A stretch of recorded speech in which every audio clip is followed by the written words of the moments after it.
Wysteria, energy, twister.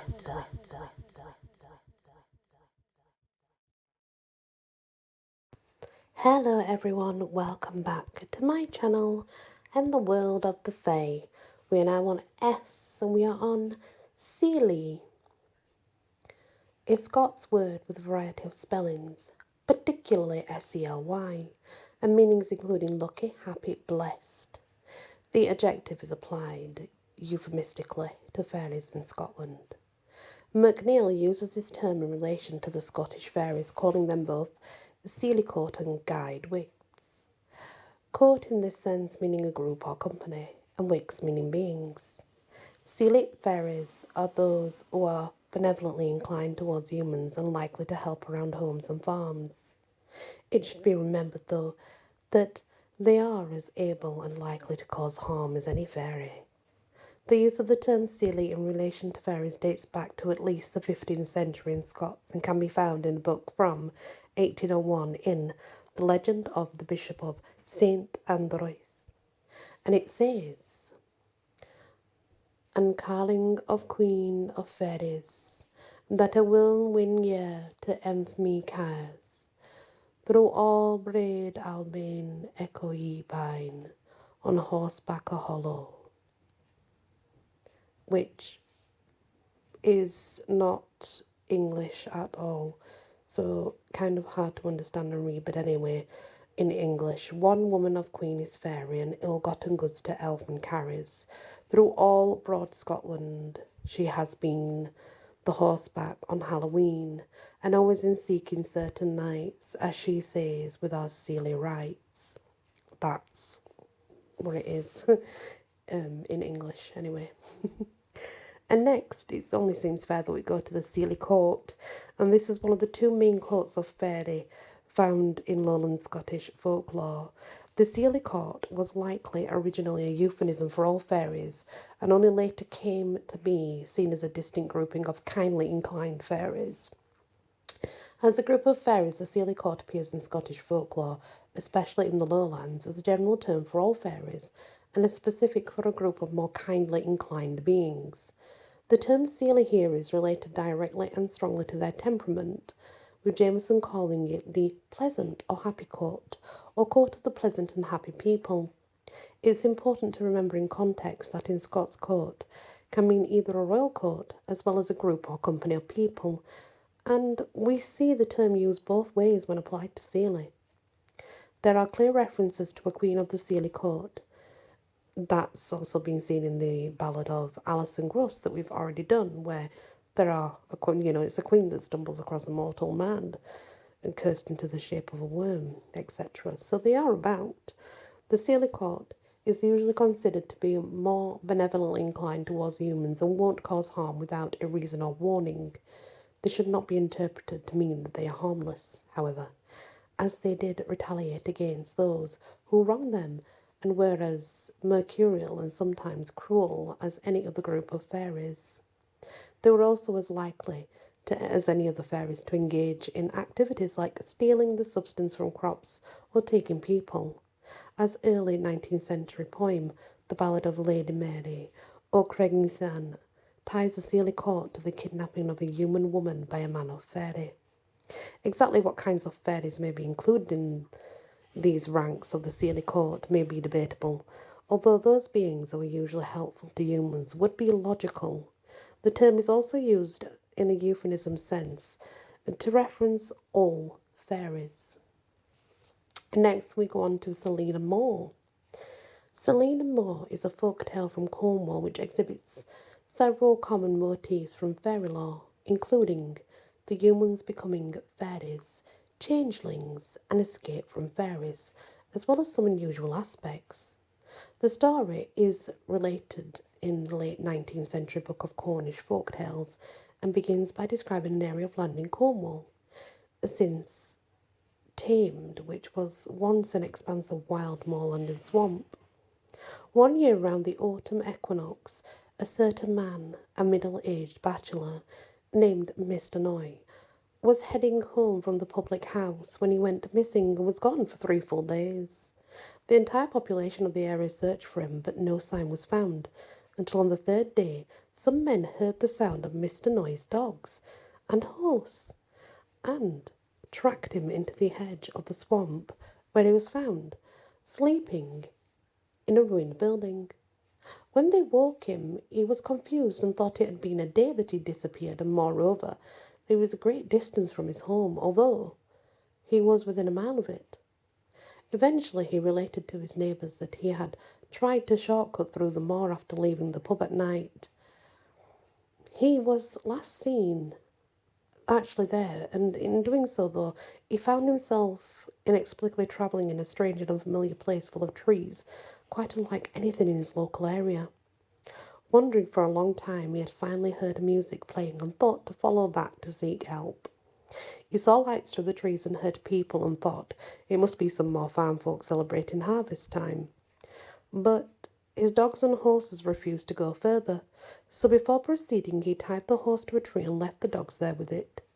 When he reached the clearing, Mr. Noy saw a group of what he described as undersized mortals, with tables and caps set out that were all made of the size of the people.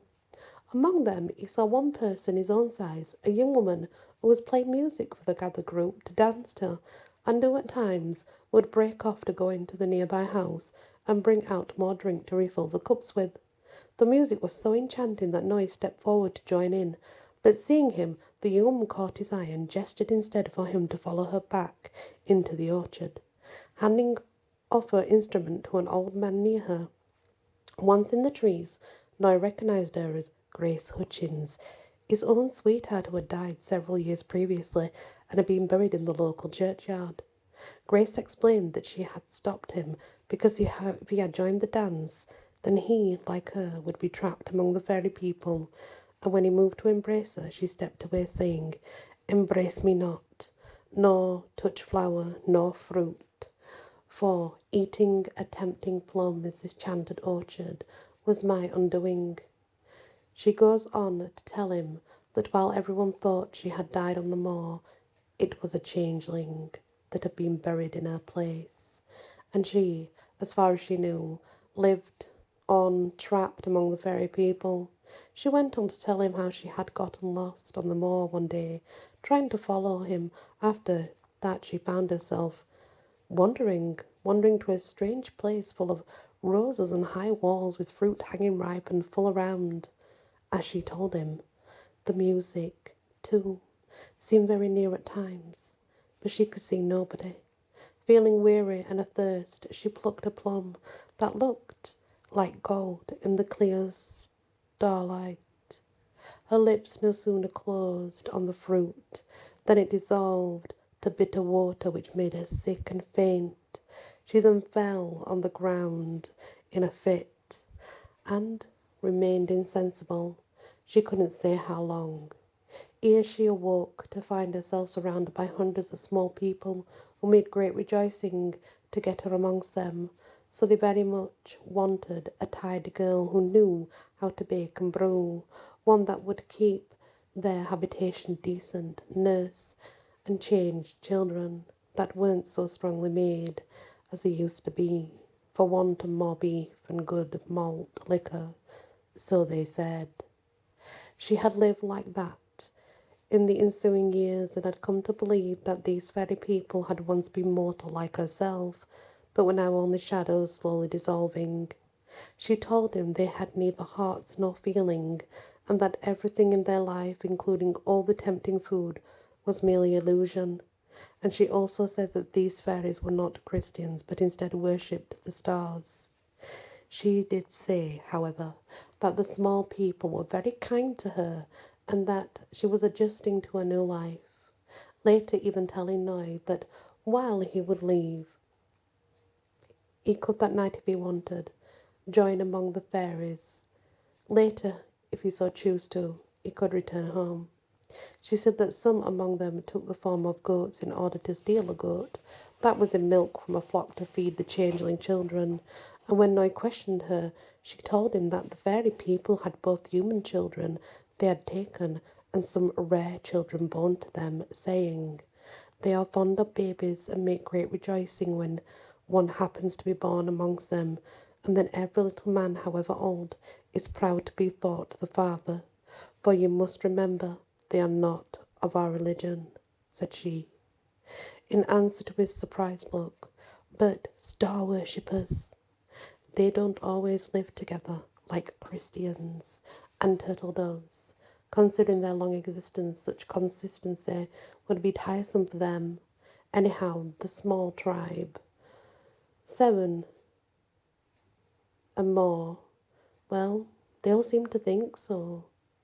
Grace told Mr. Noy that she was in the habit of coming to watch over him in the form of a bird, and that her love for him was eternal.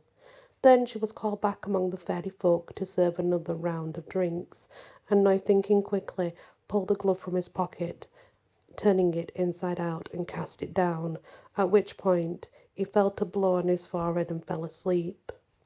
His neighbours were sceptical, as much of what he had heard and that he had repeated it.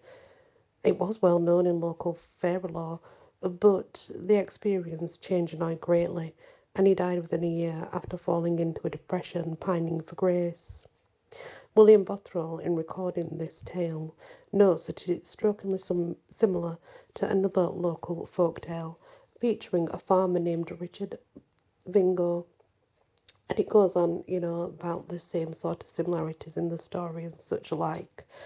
Because there is a lot of stories like that out there of the fairy and people going missing or disappearing, and apparently it's because the fairies have taken them. When they reappear, it's because they managed to find the way back, etc. The next is Selkies. The Selkies are fascinating ocean fairies. They are indeed. They can take the form of human or seal. They're called Run or Rowan in Irish, Selkies, Silkies, Selches in Scotland, Shetland or Orkneys. The name Selkie is derived from the Scottish word selch, itself drawn from Old English seal, all meaning seal. The Irish word run also means seal. Their folklore is fairly consistent across any area, although there are some slight variations. For example, Orkney Selkies are known to have some ability at prophecy, gentler and more forgiving than their Scottish counterparts. Selkies are also one of the kinds of fairy who are very intertwined with human, making Selkie lore slightly more prominent, particularly in coastal areas. Selkies in their seal form are indistinguishable physically from ordinary seals except for their eyes, which are unusual and expressive. In human form, they were noted to have dark hair and eyes, and folklore differs on whether they appear to be exceptionally attractive or ordinary. The key to the Selkie's ability to transform was its sealskin, which were both part of fairy and also separate from it, making it both a source of power and of weakness. In some Scottish folklore, it's claimed that the human form is the Selkie's true one, and that the seal form is only assumed with magic. Without the sealskin, the Selkie could not transform into the seal shape, and in its seal form, according to some folklore, if the skin was damaged or forcibly removed, the Selkie would die. In the folklore of the Orkneys, the Selkie's shapeshifting is somewhat limited, with some tales claiming they can only come ashore in human form on midsummer, and others that they must wait 7 or 9 days in the sea before returning to land again. Orkney folklore offers a few explanations for the origins of Selkies. From a more Christian perspective, it's said that they may be the angels that fell into the sea when God was expelling the rebellious angels from heaven, while other stories say they are the souls of drowned humans or those who have committed wrong and they've been condemned to that form as a seal of punishment. Selkie stories generally feature either the fairy wife theme, with a Selkie wife compelled to a mortal husband's side, or a variation of the Leanne and Seelie motif with human and Selkie coming together in a more voluntary manner. The latter type of story is somewhat less common and tends to involve male Selkies and female humans. Some scholars interpret Selkie stories in a way that views the male Selkies as more noble and the females as more emotionally driven, but that is an oversimplification. There's many tales of Selkies and how they take, either the Selkie will take a human bride or a human husband that comes into it. But I'm sure we'll be able to actually tell some tales regarding the Selkie at some point, because it's something that I would like to do since I've not done that yet. It would be interesting indeed. Next, we are on the Seelie. It's also spelled Cididh, Cidhe, sorry. So it is spelled Sidhe, Sihi, but it can be spelled Sidh, or Sith, but it's pronounced she. It's an Irish word meaning either fairy mound or used an object to indicate meaning a fairy has a quality to it. We see it used in older material to indicate a person of the sea, or she, or in compound words like bien, she, fairy women in modern usage. It also has become something of a slang term for fairies themselves, shortened from the Aosihi, the Daon Shihi, both mean people of fairy hills. Many of the Sihi in Ireland are the locations of older archaeological sites, often burial mounds. Some people speculate that this is the source of the connections between the fairies and the dead, although the subject is rather more complicated than that. Other names for a fairy hill besides Sihi include Rath and Leos, both terms for old Iron Age hill forts, that have also taken association with fairy hills and fairies in more general way, of course, not necessarily in a full way. Sibylla. Sibylla is mentioned as being both the empress and princess of all fairies, to whom all of us are servants. She appears in two grimoire rituals that I know of. One is an ancillary capacity merely referenced as having dominion over other fairies, while in the other she is invoked into a candle flame to reveal the truth and answer questions put to her. Brock and Raiswell mentioned that she may be invoked along with Milia and Achillea, reflecting a pattern sometimes seen of using alternative names. It's like that you get with everything, there's, I guess, different thoughts about that, etc. It all just depends, but as a general rule, yeah, it's true. The names can get mixed up. Not only can the names get mixed up, but you can find that it's been twisted and changed through time, I suppose. So that's where sometimes confusion comes in, because you think you're talking about something different, but if you actually research it and you just keep going back and keep going back, you find, wait a minute, no, it's the same, but the name changed. And that's a common thing we see through history. I'm going to leave this part here for now, guys, but we are not finished with the S's. We'll continue when we come back. Thank you for listening to this episode of The Fae. Please hit that like, share if you can, and also if you've not yet subscribed, please consider doing so. Many blessings. Wysteria, energy, twister.